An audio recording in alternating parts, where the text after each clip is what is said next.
একটা অঙ্ক দেখছি কি বলছেন m to the power a by m to the power b whole to the power a plus b m to the power b by m to the power c whole to the power b plus c m to the power c by m to the power a whole to the power c to the c plus a equal to কত হবে? Option আছে 0, 5, 3 না 1। ঠিক আছে, তাই সূচকের অঙ্ক আমরা কীভাবে করবো না m to the power a আবার m to the power b, ভাগ থাকলে পাওয়ারে কি হয় না পাওয়ারে বিয়োগ হয়ে যায়, তাহলে m লিখে a মাইনাস b হবে পাওয়ারে, আর তার পাওয়ারে ছিল a প্লাস b, সেটা আমি এখানে রাখছি।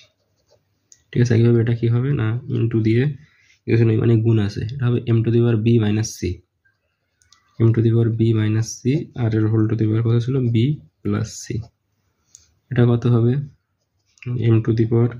c minus a into c plus a। তাহলে আমরা দেখতে পাচ্ছি যে m to the power a minus b into a plus b, এটা হয় a square minus b square into m to the power এটা কি হবে b square minus c square into এটা কি হয়ে যাবে না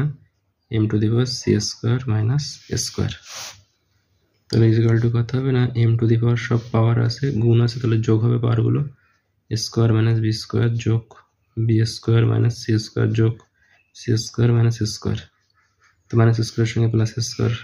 plus c square minus c square plus b square minus b square, m to the power 0 equal to কত হয় না m টু দি পাওয়ার 0 মানে 1।